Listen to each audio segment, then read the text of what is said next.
Bill. Correct? Nothing to do, it's nothing personal, Doug.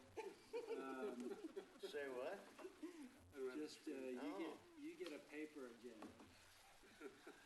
And so. Mine says I gotta press Control Alt Delete to log in. So flip it over, flip your toggle over. There you got it. Mine works. You're on. Yeah. Well, last time I could never get the illustrations. I saw, it was my name was there, so I thought it was me this time. Agenda, and then I can look at what we're doing. So everybody pretty much ready? So, we'll go ahead and start the meeting.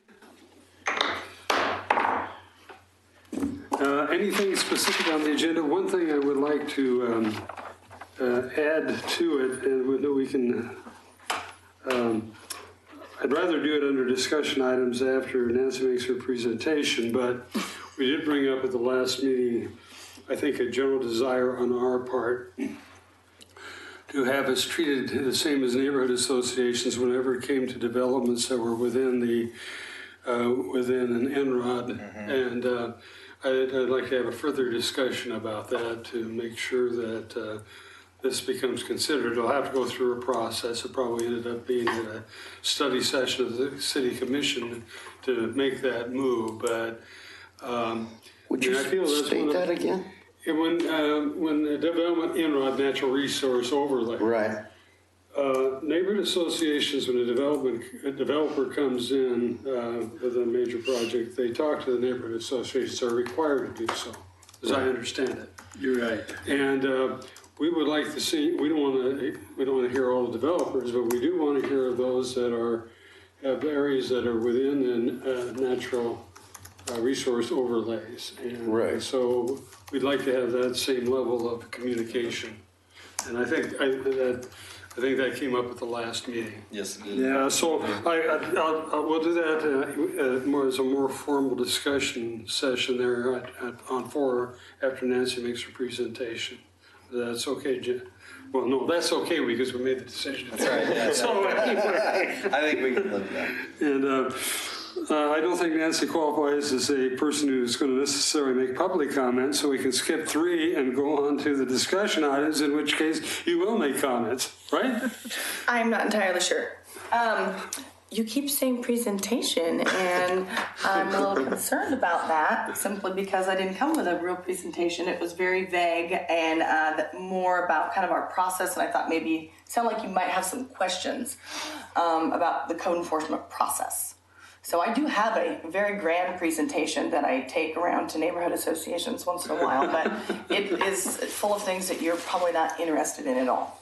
But I find fascinating, such as garbage. So, Okay. so I'm not really here to talk about garbage. I'm here to talk about code enforcement. And that, is that picking it up? I feel like it's like echoing in my ear. Yeah, it sounds like it is. The mic should be pointed at you. Oh, I just pointed at your mouth. Okay. There you go. So I'm assuming that it is more about process. Well, okay. I guess I don't know what exactly happened, but in any case, I have a question in terms of dealing with code enforcement. We've had problems at various of our apartments and probably some of the houses too when they actually are dumping garbage down hillsides and so forth.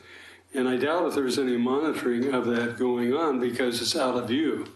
Now, my understanding is the code enforcement is primarily driven by complaint. And I'm wondering how we should deal. I mean, there's some areas where it's really bad, and below some of the apartments in Newell Creek Canyon, for example, where things accumulate for a long period of time. And I'm sure that's in other places in Oregon City.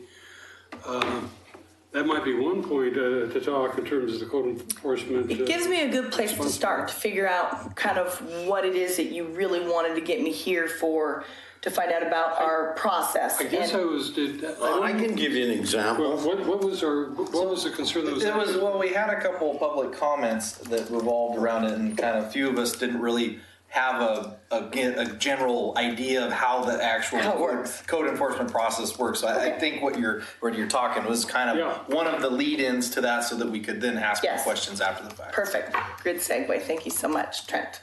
Code enforcement is 100% reactive.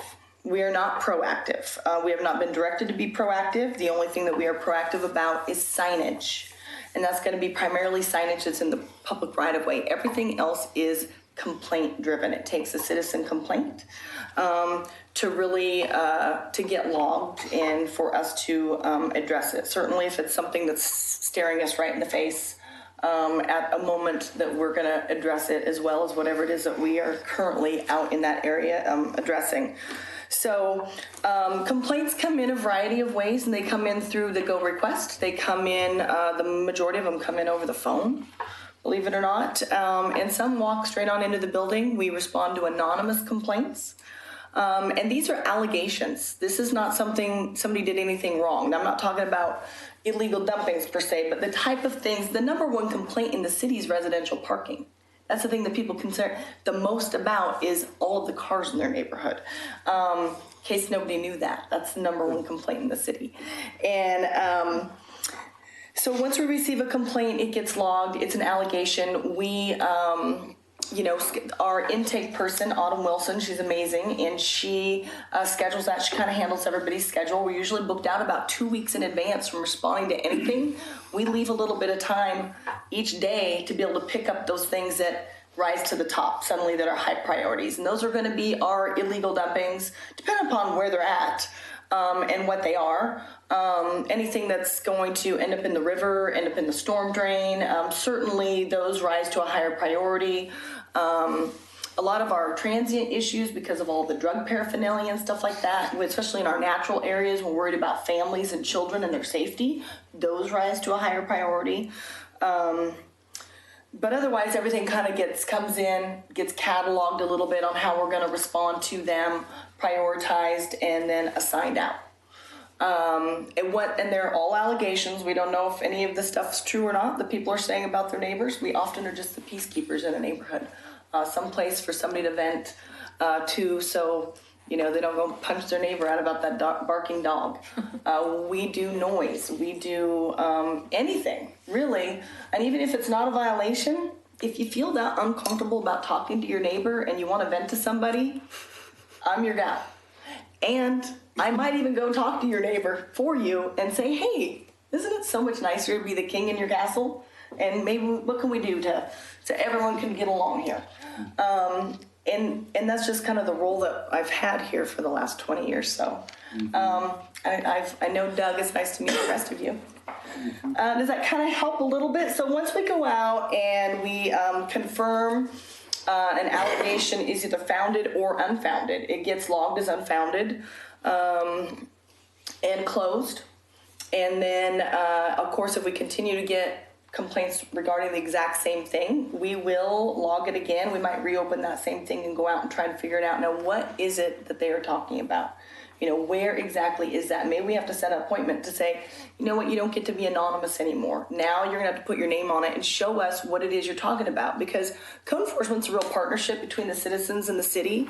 And often it takes the citizens to help us do our job, because you know exactly what's bothering you or exactly what embankment that's over. I could tromp around all day in my boots in the canyon and may not come across what's bothering Doug. So it's really important that, people are also available to maybe show us or tell us what's going on, so we can get out there and address it if it's not 100% completely obvious. Once we verify that an allegation is indeed a violation, we will send notice to, depending on what it is, we may reach out to we have a lot of experts in the city that help us do our job. Pete's one of them.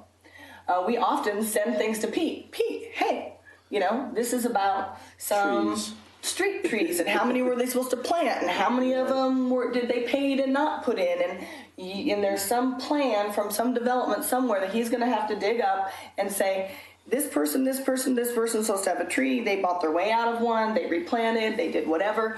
Because I could just go outside everyone without a tree, but some of them are legal to not have one. So we come back to Pete and say, Pete, tell us what it is we're supposed to do. And then we'll form a letter to say, by the way, usually it's a voluntary compliance letter. It's really warm and fuzzy about, hey, we received a complaint regarding X. If X is happening, please stop it, or please call Pete, and help go through the process of correcting it. Really, everyone's a citizen and everyone's a taxpayer, and everyone deserves to have the same respect, regardless of where you're at with your neighbor and who you're combating or whatever it is that drives you into filing it or not. And so we work people through a process. And then people say what he needs to have done. We'll send out a letter. We'll follow up with Pete, or Pete will follow up with us and say, we're working with the property owner, they're going to do whatever, and we kind of just let them go through their process. Right. Pete notifies us and says, they're not doing anything, it really does have to go in. And so we'll send a little more stern letter. And they always go to the property owners. We always work with the property, because the property owner has ultimate control over their property. And that one just comes to trees. I mean, it could be anything. And if you have tenants there and there's lots of garbage or whatever, if the tenant won't clean it up, the property owner is the one that gets the fine in the end. So we deal primarily with property owners.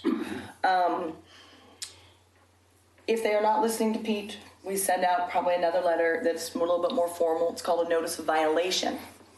It's a little bit more formal. It's in duplicate.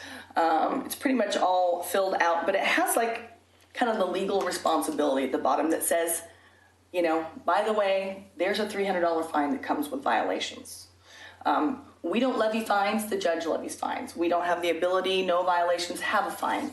Everything in the municipal code has the ability to have a $300 fine per day that it goes uncorrected. So and that could be from Pete's first letter, could be from the first time we notify them.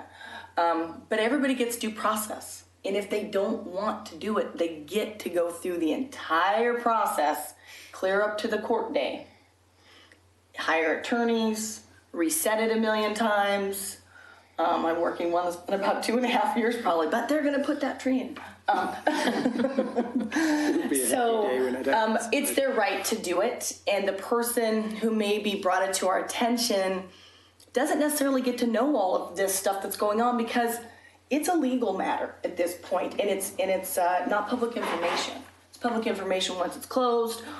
People call in and get status updates of where we're at with something. And we'll tell them we're in this process or this process, but we're not going to say we sent these people a really nasty letter or whatever. We don't usually get into any of that. And I don't think any of them are really nasty. They're just facts. Does that help at all? Kind of explain what we do anyway, or our process. And depend upon what the violation is, we're really good about working with the public and identifying when we show up someplace of when I look at something that needs to be corrected, you kind of look at it as, okay, I work 45 to 50 hours a week. If I only did this, if I could correct this on my days off and after hours, how long would it take me? And then I go the next step of say, how long would it take, my mother to do this? Or if she didn't have any help. So we try to be very, very reasonable depending on what it is. But people have to show progress.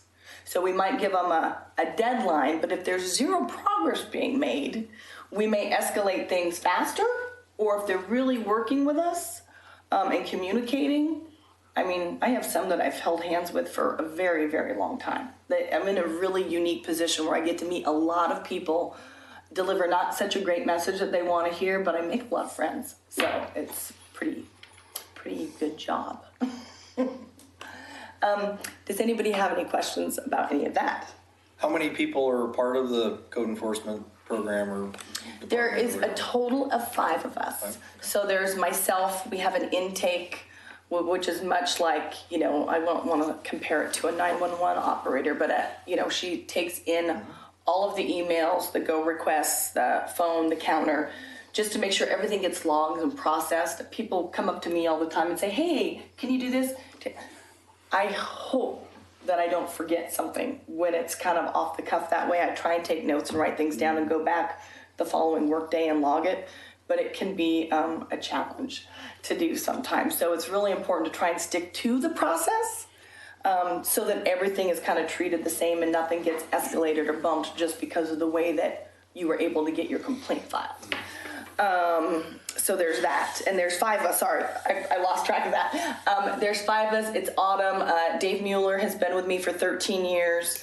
We just replaced Trina Payton with Zach Knutson. He is on it's today Wednesday, day 8 he finished. Oh, wow. So I've been spending a lot of time with him on downtown parking. And who else? And Jesse Rowe is our downtown parking enforcement officer. He's primarily, or he is 100% downtown parking and like Bluff area parking. So not a whole lot of real code enforcement per se, dealing with private property nuisance abatement type issues, but he'll be nice when we get Zach up to speed. We can get caught up a little bit. What's the most common form between go request, calling on the phone, or writing something on a website? What's the most common way people get in touch with you? I think the phone, because people really want to be anonymous. They really do. They don't want, and I had somebody come in the other day and say that go request, you have to create an account. And they're really concerned about there being a footprint somewhere about that account and the retaliation that they'll get from their neighbors. And they shouldn't have to be worried about that. And it's better just let us be the bad guy. You can say whatever you want. We're going to go out and verify it or not. And then we're basically the complainant at that time. We've confirmed the allegation. We witnessed it. Yes, Bill. One of the reasons we asked you to come was a lady was here last meeting. Last meeting, yeah, in February. But has had many interactions with you and your department, and if she says anything at this point, the neighbor knows who it is and there is retaliation. And, you know, Doug started explaining the process the best he could to her, and she goes, I know, but none of that matters because even if it was anonymous, this guy would know who it is. Well, and She's in a real jam because it sounded pretty legit. Well, and she had said that she couldn't give an anonymous account, but I think she might have been trying to do it online, is what it sounds like. Right. Because she wasn't doing Very it. possibly. Yeah. I mean, if she's doing it online, or I've never used Go Request, so I don't know. And Autumn mans that and takes, logs all that stuff into our own database. But most people call. But at the end of the day, it's not rocket science to figure out who complained. Depending on what it is, depending on what it is. And sometimes I will tell people, I said, they're not going to hear it from me, but if your neighbor shows up on your door and you don't have a good poker face, that is not my fault. You got to work on that. So, it's true, though a lot of people do. If somebody came up to your door, would you have deer in the headlights, look like a deer in the headlights, and would they know? 9 times out of 10, they might. Or they can assume. People are going to assume whatever they want. There's nothing you can do about it. You don't have to admit to it. They didn't hear it from us. Our records are closed. They're confidential until our cases are closed. So they're not going to get any of that. But it's very careful to talk about how descriptive something might be, because that is what is going into the record when you call on the phone. And if it says, when I look over my neighbor's fence, I can see whatever, and you only have one neighbor you share a fence line with, ta-da! Hey, there I am. You're going to know. And there's nothing, people don't have to be nice. There's no rules about that. I can't make people be good neighbors, be good drivers, be good parents, be good pet owners. Things I get asked to do every day, I have no control over. But at the end of the day, we do try and keep everybody anonymity as best as possible.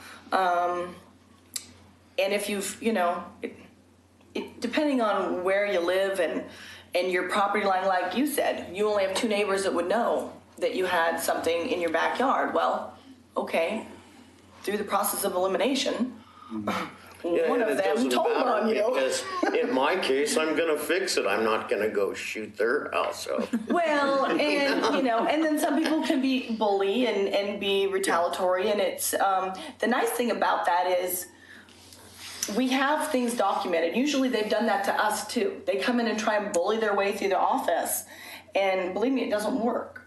So, if we feel that somebody may be in danger, we'll probably, if we know who they are, we might try and reach out to them and say, hey, by the way, your neighbor was in here, and hold your poker face. Don't answer the door, till we get this thing resolved. And we try and talk people off the ledge as well. Do you really want to know? What good does it do to know if a neighbor complained about you or not? You've been living next to, often you've been living next to this person for 25 years. Your kids grew up together. You went to school, you did PTA, you did whatever. They really like you. Obviously, they don't feel comfortable talking to you about something that's uncomfortable. So does it really matter who it is? Let's just fix it. It's a violation. I've already verified it. So I can be the bad guy, and people can talk bad about me. I'm okay. I've got broad shoulders. I can handle that. I got to take issue with something you said, however. Okay. The fact of the matter is, I know that nobody reported the fact that the meter went out on my car, and code enforcement came and gave me a ticket. So you're not. Well, no, proactive. We do proactive parking. You know that. Oh, yeah. Downtown parking enforcement. Excuse me, because we kind of separate downtown parking from code enforcement. Parking is underneath code enforcement. It's part of the municipal code. That is proactive. When it gets into going and knocking on doors and talking to people, it starts with signage that's proactive, and the rest is simply Complaint reactive. driven.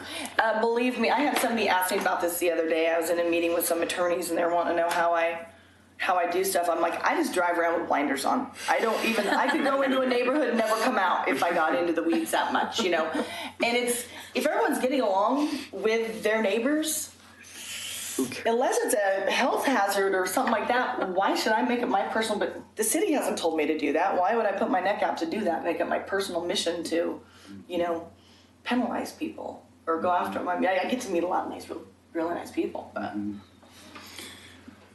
I'm going to give an example. There was Yes. 2 years ago, somebody came in to make an application at the Metro Enhancement Board for a grant to have kids come up. Sorry, Doug, Oh, can you yeah, make sure? excuse me. To have a person came up to the Metro Enhancement Board with an application. It wasn't approved, but to have kids come in and clean up debris. When they bought their property, they didn't realize the extent of their property line. Their property line abutted one of the apartments on Malala. And they realized then this garbage was all on their property, but they didn't produce it. It was the apartment complex that did it. So if somebody dumps something on somebody else's property, is that a violation of city code? I know obviously it is for public property, but how about It's for an private? illegal dumping, yeah, certainly. It's certainly an illegal dumping, but at the end of the day, I can dig through all the tires and, putrescible waste that I want to and not find any evidence of who actually did it. So at the end of the day, when it's on your property, when you own a lot of property, you're responsible to maintain it and police it and fence it if you don't want anyone on it. And you're also required to clean up after whatever's been dumped there. The city doesn't come in and clean up on private property. The city's going to notify, well, I'm going to come out, we're going to dig through it. We'll cite somebody, but we don't haul it all away. No, I understand that. Okay. But the point is that, given what's happened there might be evidence of people living in the apartments, their names are on something or something of that nature. I like pizza boxes because they're delivery. It has their address right on it. They're the best. You find a pizza box. Ooh. Good to know. I had to finally post signs on my private driveway because we actually caught a couple in a pickup with a load of garbage. Came onto our property looking for a place to dump it. Anytime that you have some green space that doesn't have a camera on it, there is the potential to have something like that, or to have a camp, or when we had a public park where somebody's backyard backed up to it and they put in a motocross track. I don't know if you remember that, Doug. You might have been a commissioner back pre your mayor days, before you being mayor. So out of sight. We're not there. The only way to access that area was probably through somebody's property. The neighbors finally got tired of all the park. I mean, they started like having races and there's no parking. It's this little tiny street, but it backed up into a huge section of a park that was inaccessible to anybody else any other way. And they had the best track ever that they did have to take out and mitigate that. And I'm sure parks may have even made them put a fence in to separate that. But, you know, anytime you have any type of land, unfortunately, if you're not monitoring it on a regular basis, you really don't know what's going on there. And then pretty soon somebody's encroaching on that. Pretty soon somebody's mowing it and maintaining it, and pretty soon it's theirs. So there's been a few cases like that in the city. It has nothing to do with us. They were dumping their garbage on somebody else's property for 10 years. One of these subdivisions, well, guess what? There's some really weird, funky lot lines now because they sued and they got to keep their dump pile and became part of that person's property because they'd been the one maintaining it. So nothing to do with us. A private issue. But again, I meet a lot of really nice people with interesting stories in this position. Did that help you at all? I mean, illegal dumping is illegal dumping. It's illegal. It's not okay. We all know it's not okay. Is there anything I can do about it sometimes? Not often. Sometimes, yes. We're pretty good at it. We prosecute everything that we can. We absolutely go out and catch and prosecute anything that we can because it's not okay. It's not okay what people are doing to the environment. It's not okay to leave it on somebody else to deal with. If it's on public land, we clean it up, but we don't on private property. Mm-hmm. And you also work with the building department and the planning department on enforcement of the certain zoning and building. Anything that they need to have done. Yeah, so they're, again, the experts. If it's a building violation that comes into us, we don't know if it's a building violation. You know, you check you check the computer system, the city's system to see if you can figure out if they have a permit or not. But I usually refer it straight over to building because chances are they have a small department. They know if there's a permit there or not. It sounds familiar. It's something they're working on. You know, going out and doing inspections on a regular basis just to confirm. You know, they go out and visit the site.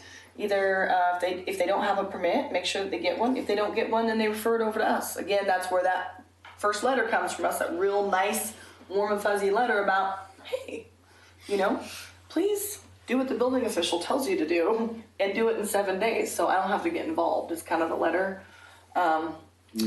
Make contact. Right? Make contact, do the right thing, do what you're supposed to, because none of us want to come out and penalize our citizens. They're our citizens, they own property, they're taxpayers.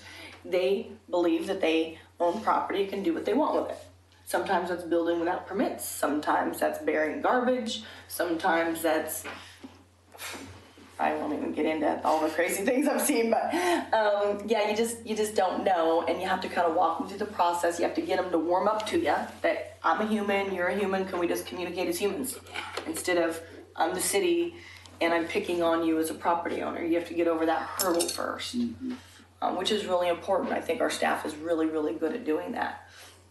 If anybody ever comes in here, there is a process, and I would always recommend, you know, call the Code Enforcement Division. If you need a little bit more understanding, we're happy to give it to you, but it may not come in online.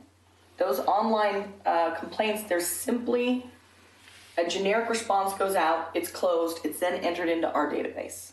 And it comes in the order that is logged into our database and assigned out by priority. And so for an update or something like that, you definitely have to call in to find that. And you just say, hey, I'm looking for a status update to this property. Know what property you're talking about. That way you don't have to give too much information. You can still stay anonymous. And if we can tell you what we're doing, we will. If we can't, we will say, we are in litigation over this, and we won't.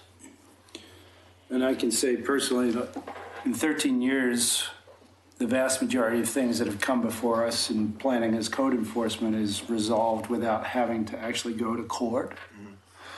I think two occasions in my. So last year, 2017, we did just under gosh, it was like 1,880 something complaints that came through.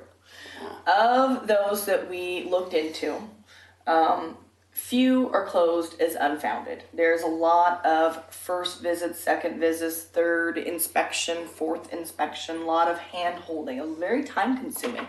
Out of those, 26 citations were issued. That's 26 tickets to the municipal court. Of those 26 citations, 3 resulted in a trial.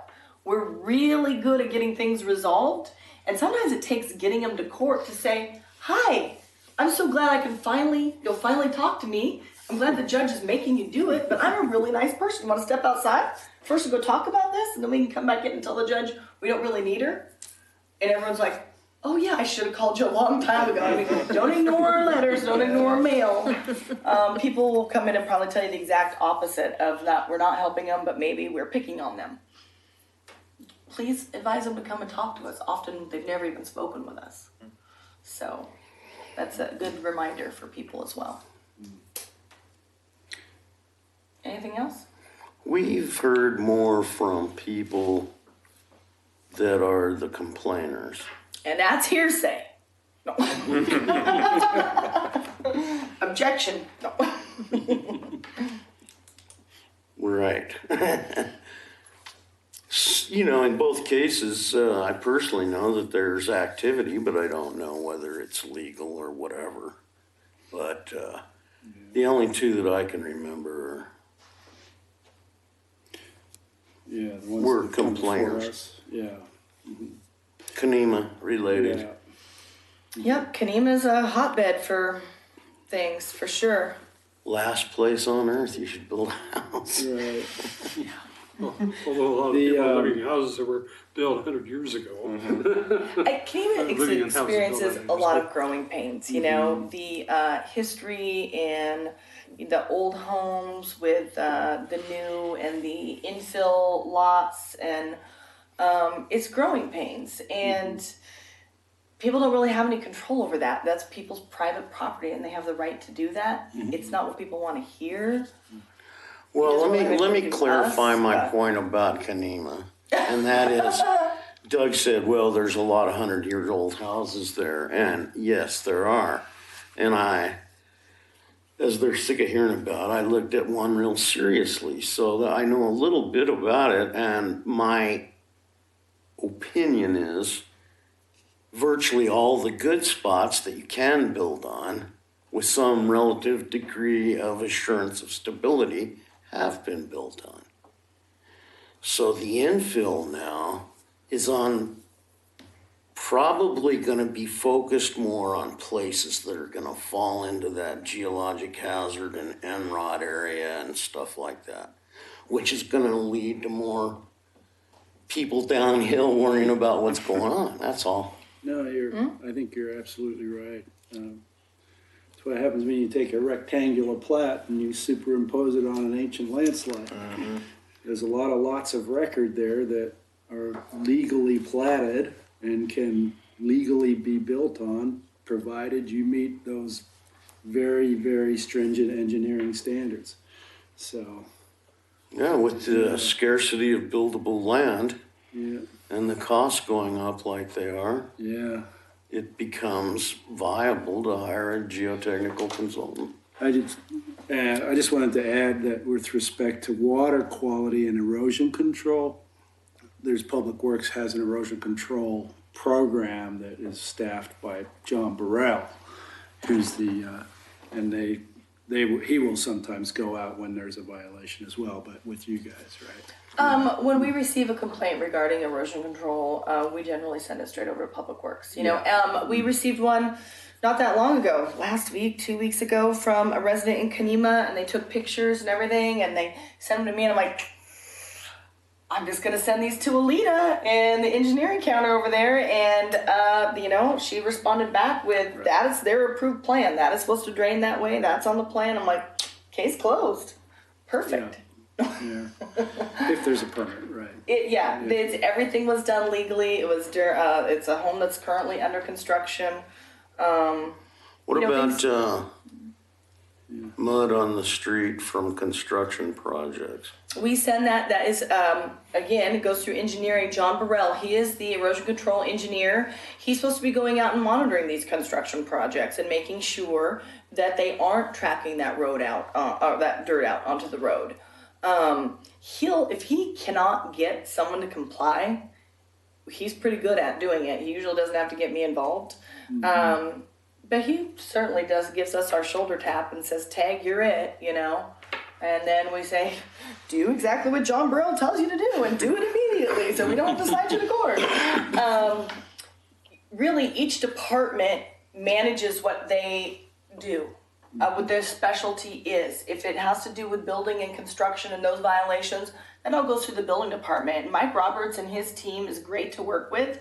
When Mike cannot get you to the table to do the right thing, he's going to say, we're going to have to refer you to formal code enforcement actions.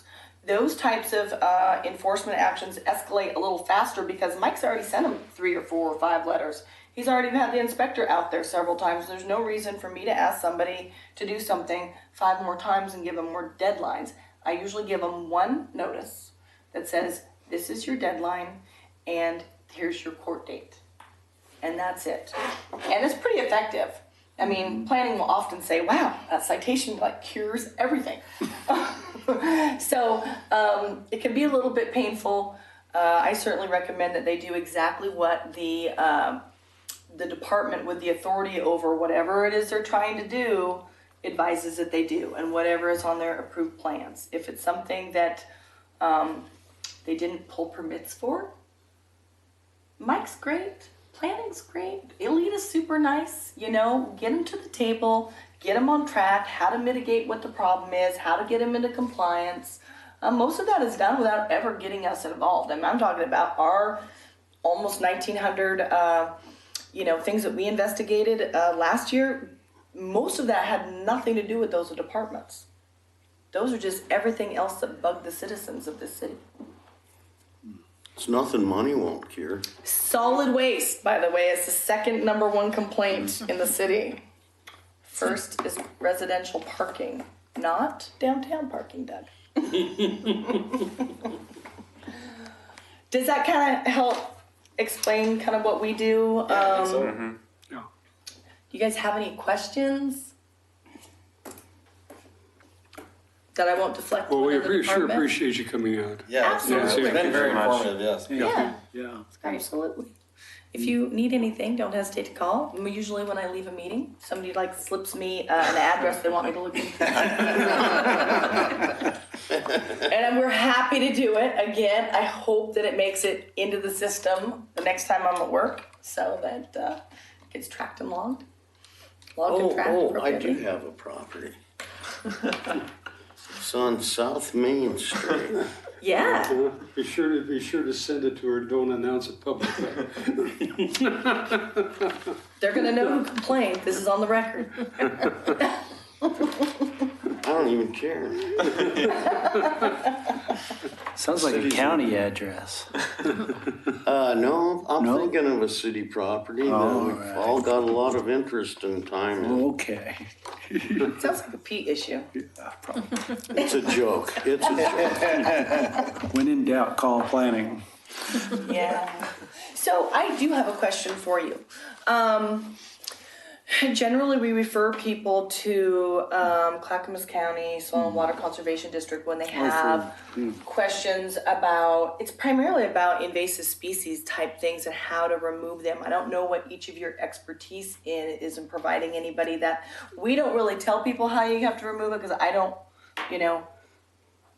whatever thing you're going to use on your land is up to you and between you and your neighbor if it's going to bleed onto your neighbor's land. We can't tell you, I advise people to check with your insurance agent, check with your attorney, cover your bases. But do you guys offer anything in the way of outreach to people who are trying to figure out low cost ways to really battle some invasive species? Or Well, it would be it's on private property too. It's private property it would be a major duplication of of their efforts. Clackamas NRCS, and they do a great job. They really We refer them there, but I feel like seems like, It's an unbelievable topic that there is no answer for any one species. One easy answer. well, May through September, you know what the number one complaint is? Weeds. Overgrown vegetation, we like to call it. Even weeds have needs. Yes, exactly. I was just curious if you guys had any type of outreach or help that you provided individually or as a group, or Well, we had other educational Had some things. discussion, but nothing.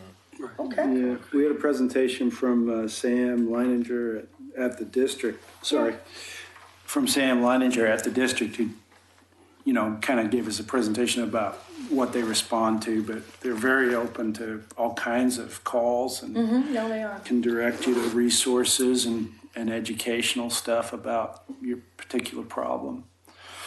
I was a licensed supervisor in Colorado for rangeland and industrial property and right-of-way, invasive species control. Yeah. It's becoming I think, a larger topic. Right. Anyway, Too thanks late. for having me. Yes, thanks for coming. Yeah. Thank you. Yeah, been great. Thank you. Appreciate it. Yeah, that was great.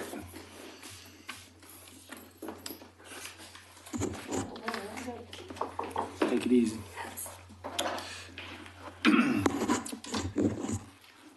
So I added the other item that we wanted to add, The, developer meetings with NRC for natural resource overlay district applications.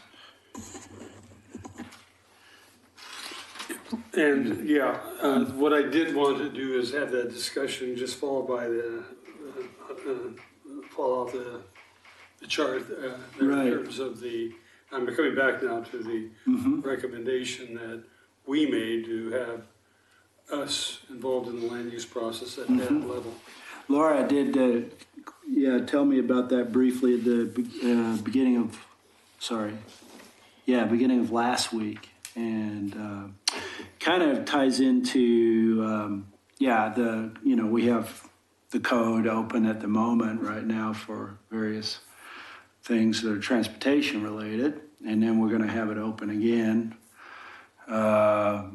this year because of the equitable housing project. So we're looking at that.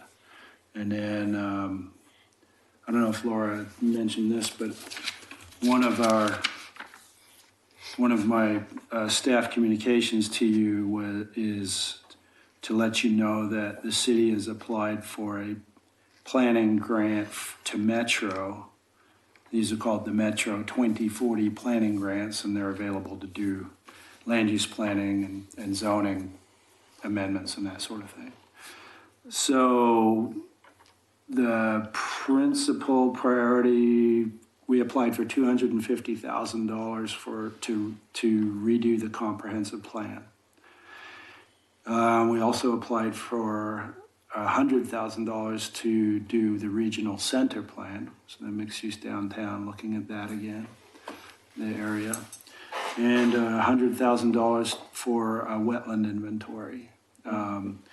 So the criteria for these planning grants is spelled out by Metro, and then they would award them throughout the region based on how those projects line up with their suitability criteria. And they will award those if there are more.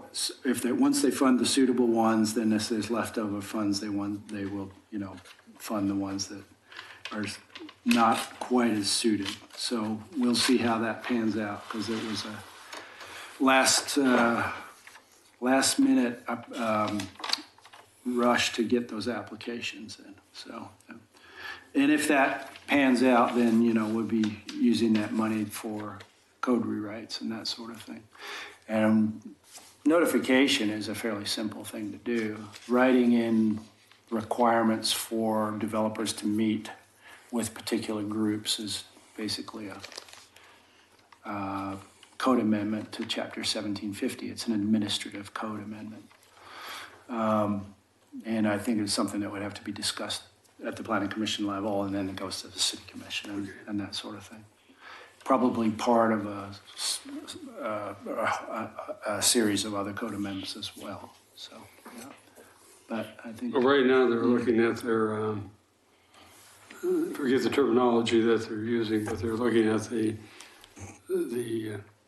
variations in terms of size of the size of lots, the size of developable lots in terms of the being within the zone and so forth. And the planning commission just discussed that and has made specific recommendations to the plan. Yeah. But we won't be able to get on that docket because they're well underway. But we really like to see this pursued because we get these notifications and I try to look at them, I try to understand them, but it would probably be easier if, it would be better actually, if this body as a whole took a look at these things with the developer themselves. Yeah, no, I think it's definitely a beneficial thing for them to meet with the neighborhood associations prior to filing a land use application, just to answer questions of all kinds, not necessarily ones that have to do with zoning and development, but also, you know, what's the likelihood of your project happening, you know, Maybe it could be here and be a joint meeting of. Yeah, I mean, with the neighborhood associations, they have a requirement to meet within the boundary of the neighborhood association. But here, We'd have to go there. yeah, that's different. For this, it would probably be. One benefit of this specifically though, it'd be recorded. Yeah, on the record, yeah. Oh, it would be on the record. but from a developer's perspective, we only meet 6 times a year. That's. Well, And that's, but the neighborhood associations only meet, how many times a year? we only meet 6. don't we? Well, once, Well, no, 10, 12. 12, okay, yeah. But the neighborhood Occasionally association- 10. The neighborhood associations only meet 4 times a year. But that's if you're trying to get a project through and you. Yeah, Well, it's- no, you get- Permits. we have to it's- think about the language of the code. Yeah, I mean, it has to be at a point where, I guess what I should ask is what kind of development specifically would go before the neighborhood associations? Anything that is a significant land use application with the, and they're listed specifically, so all site plan and design review applications on non-residential properties, all subdivisions,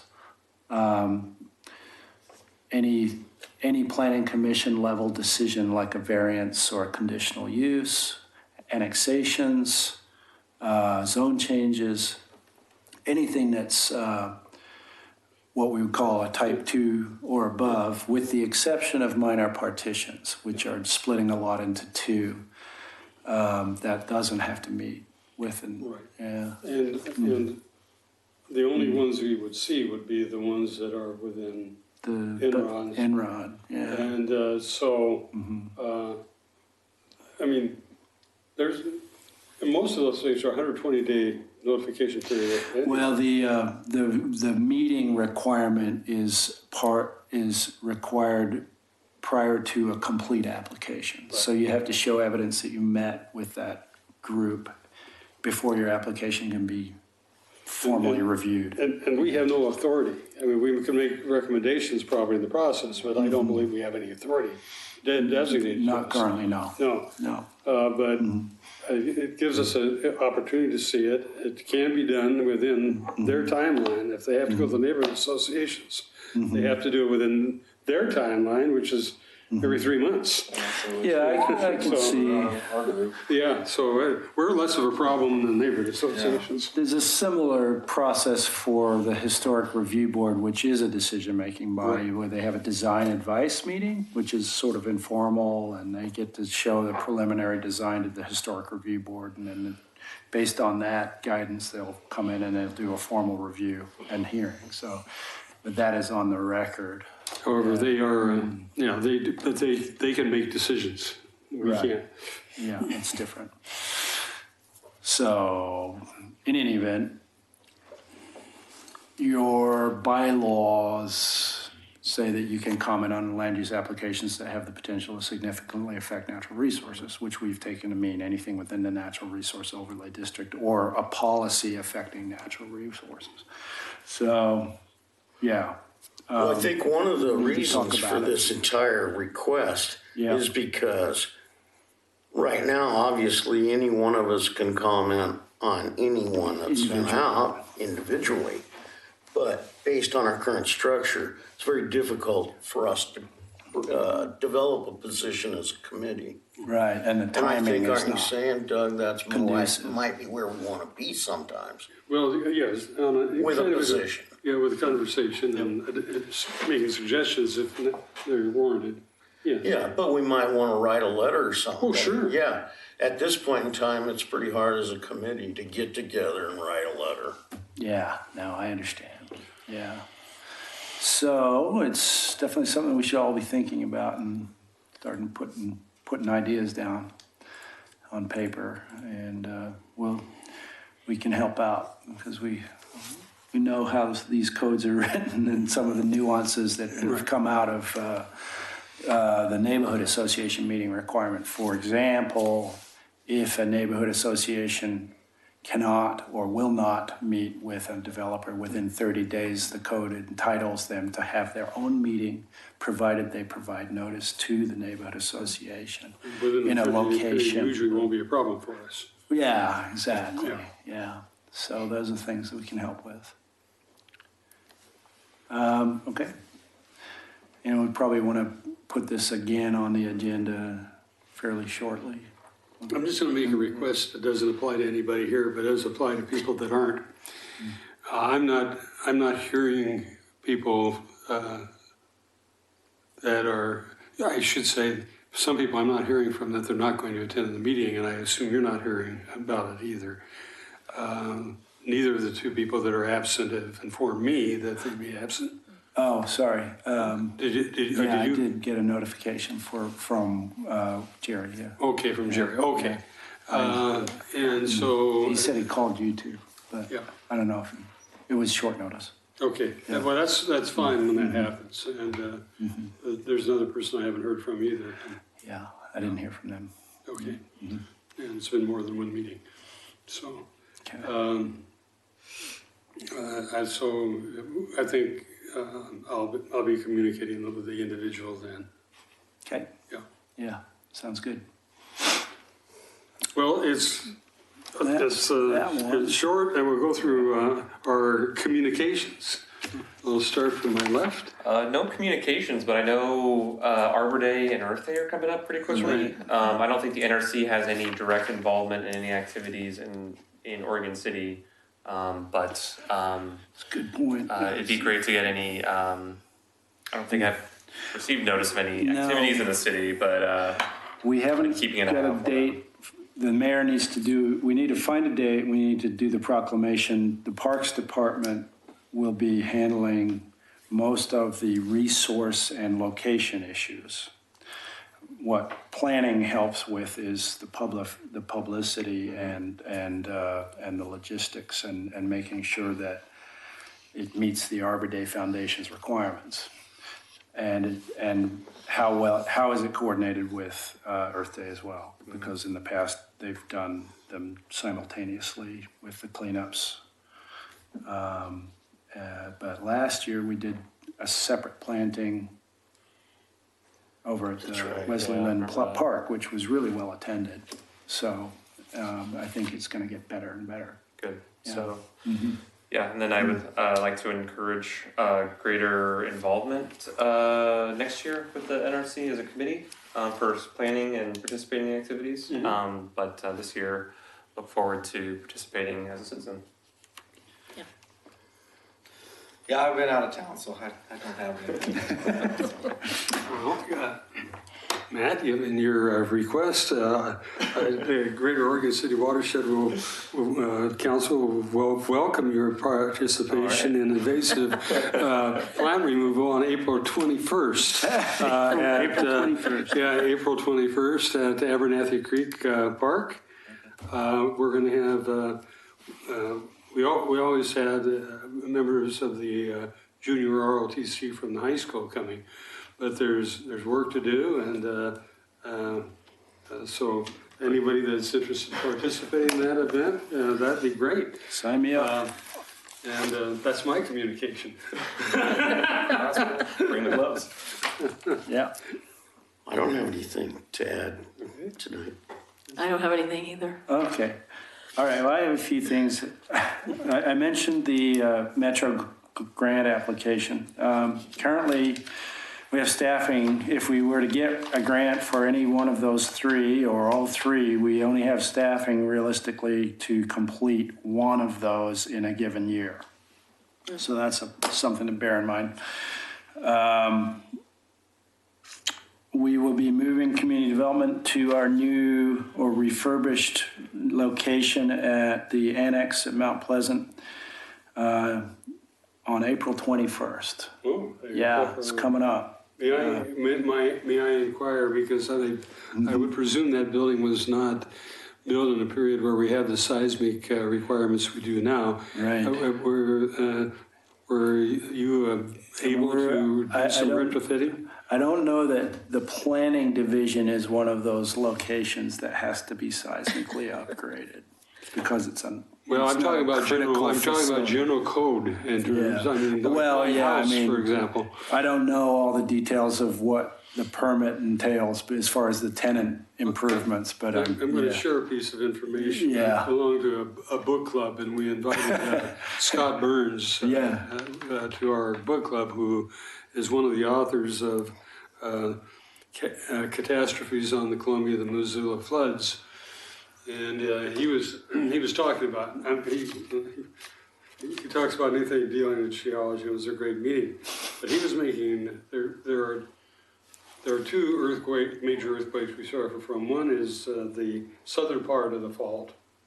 The other is the whole fault going. The whole fault goes every 500 years or so. The southern fault goes every 200, 300 years, and it's been about that long for that, and that's going to create a seismic 8, whereas the whole fault going is seismic 9 or more. And so we would probably experience a fair amount of loss in Oregon City because of all the old housing that we do have, and Main Street would its masonry stuff would be probably really subject to damage. And that was my reason for asking the question. Yeah. He informed me that, and he's working on it in a short period of time, there will be one of these emergency apps like that comes out on an Amber Alert, except it'd be a very noisy noise on your cell phone. Oh. And he indicated that if, in terms of the southern part of the fault,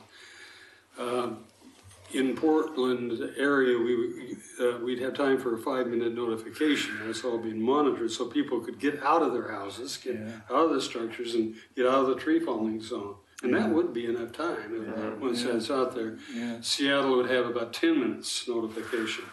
There are Phenomenal. There are 3 waves that are produced by an earthquake. 2 of them move quickly and are generally not detected except by barking dogs. Yeah, I had a cat. I had a cat that woke my daughter up before the spring earthquake, freaking out. And the last one, which is the surface wave, the S wave, is a slower, of course, more damaging wave, but so those things can be picked up because of those. Oh, yeah, we've had birds, pet birds that picked them up. Yeah. I think they have that alert system in Mexico.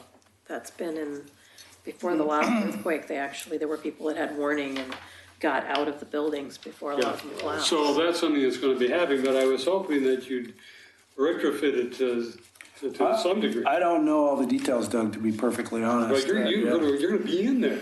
Well, Where's Mount Pleasant Annex? It's, as your Mount Pleasant is where Mount Pleasant School is. It's the intersection of Warner Park, There's Warner a- Building, Oh, yeah, and all those. That's Yeah. at that location. Yeah. I was wondering what that was. it's where the classroom is in the front, the more one that's all modern construction. building. Okay, yeah. My grandson's in preschool Yeah. there right now. Yeah. So But the public, the police department facility, obviously, would be brand new seismic up to code. But I'll report back on that. Yeah. My age, I don't worry about stuff like that. Well, you know, some of those old houses aren't even tied down to their foundation. I know. My Yeah. presumption that this is going to be, you have it tied down. Well, I'll check with Mike Robertson tomorrow morning. I'm concerned. Foundation, what are you talking about? Primarily have his foundations. I could tie it down, it wouldn't do any good. Work from home. I mean, one of the worst things would be the planning department sets up codes on how houses are to be built. The building goes down in an earthquake, what am I tell you? Do as I do, not as I say. Have you ever been in an electrician's house? I have, but I've seen all the wires dangling. Yeah. So other items. Next, March 21st, City Commission agenda, the McLaughlin-Kenema Trail Plan. First reading of the hearing approving that and adopting that is on the agenda. On that agenda also is approval of a grant request to improve Filbert Run Park, and that's $396,000 grant request to the State Parks Foundation, I believe. Doug, you probably know. I think it's right. With the matching funds from the city from system development charges, $804,000. And if the grant funds are awarded, the project will be completed by calendar year 2020. And I believe that includes enhancement of the natural resource overlay district portion of that park. An intermittent stream flows through it. Yeah, intermittent, yeah. Equitable housing project update. So we've had 3 meetings of our project advisory team and technical advisory team. It's a pretty daunting project in terms of the amount of material that we're asking this committee to look over. And it is a fairly ambitious project with some fairly progressive proposals in terms of ways to add and diversify and get more housing for more different income types in the city. And we're going to be presenting to the Citizen Involvement Council just an interim update that I'll be giving on the April 2nd, and also to the Planning Commission and City Commission and meetings in April, just to let them know what they can expect. We would be having open houses in July for that, and June and July, and then going into public hearings July, August, September. So, and that's moving along. Okay, so Matt, you talked about Arbor Day, thanks. We just were awarded our 6th year for Tree City USA, and we got another growth award. So in order to get a growth award, you have to do something above and beyond the standard things. And we did do that because we've had some success working with Friends of Trees and then several other programs that the Public Works Department has been looking at. We're also qualifying factors in that in terms of stream shading and that sort of thing. So that was good. Just to note that PGE is planning to apply a growth regulator to specific trees in sites beneath their power lines. They're hoping to apply these growth regulating synthetic hormones in Oregon City in the next 1 to 2 weeks. The reason why is they're trying to limit the foliage growth on these trees.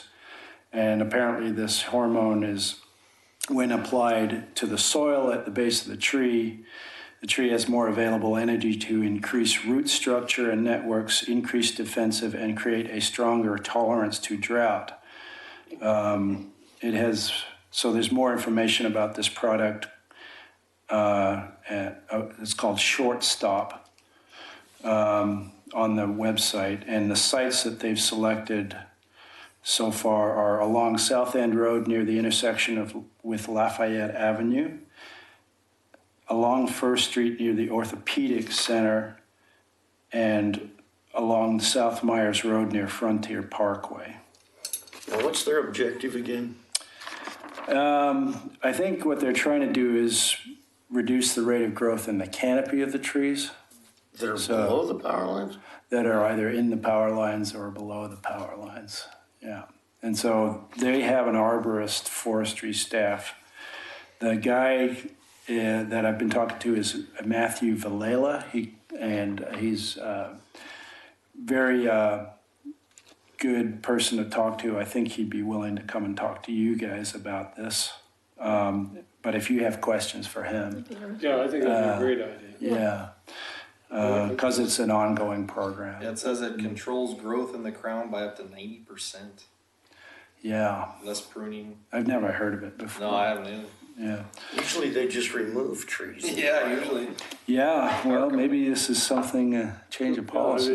it might be positive. Yeah. Yeah. It creates a vegetative base, which Mm-hmm. which is Yeah, it's good. not killing it, yeah. Okay, so status of the Metro New Creek Canyon project. Right now, it's this approval is in a draft form. We've given the draft approval to Metro to review along with the conditions of approval for that.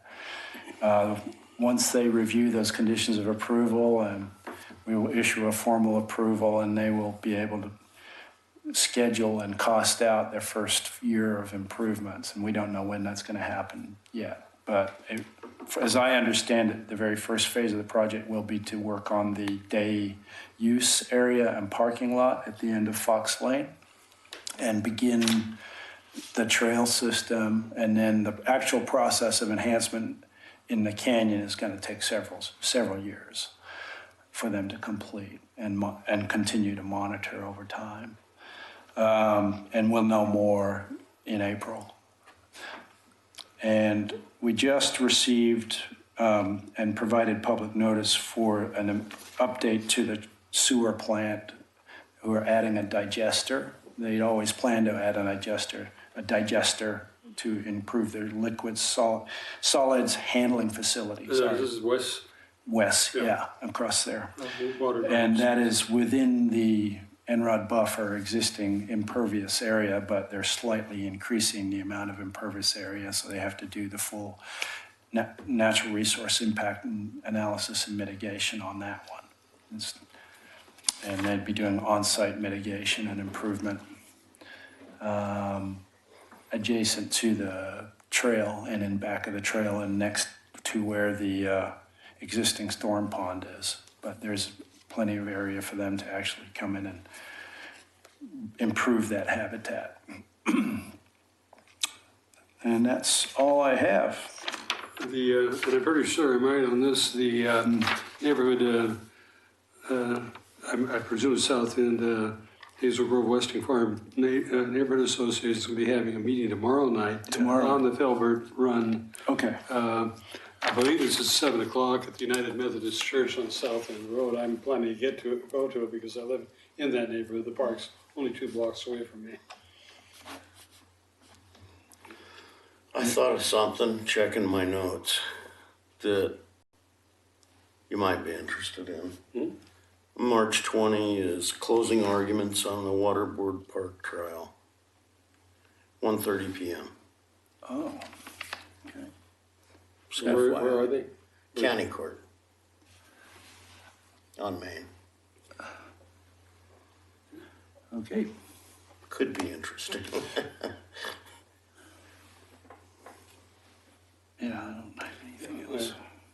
I don't think I'll go do that. So, future agenda items. Do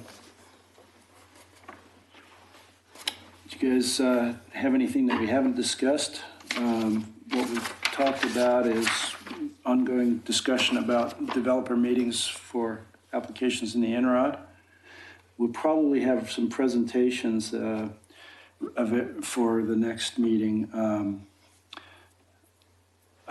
on city projects, possibly updates on the Public Works facility. Right. Yeah. If you can do it early enough to have the one gentleman coming in from, is it PG again? Oh, yeah, Or- Matthew Villela, PGE. Yeah. Yeah. I'll ask him. Anything else? Okay. Well, if anything does come up, send me a note. Thank you.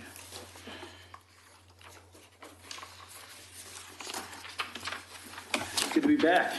Yes, I did. Welcome. Did you want to come back? Oh, yeah. Give him a minute. Yeah, yeah, please. Let's see, wife, Yeah, it's a public record. dogs, work. Yeah, I was ready to come back. It's a beautiful country, though. Yeah. I will, I'll send you some links to the photos. That'd be cool. Yeah. That'd be cool, See 'em. yeah. Yeah. All right, thank you. Meeting adjourned. Thanks.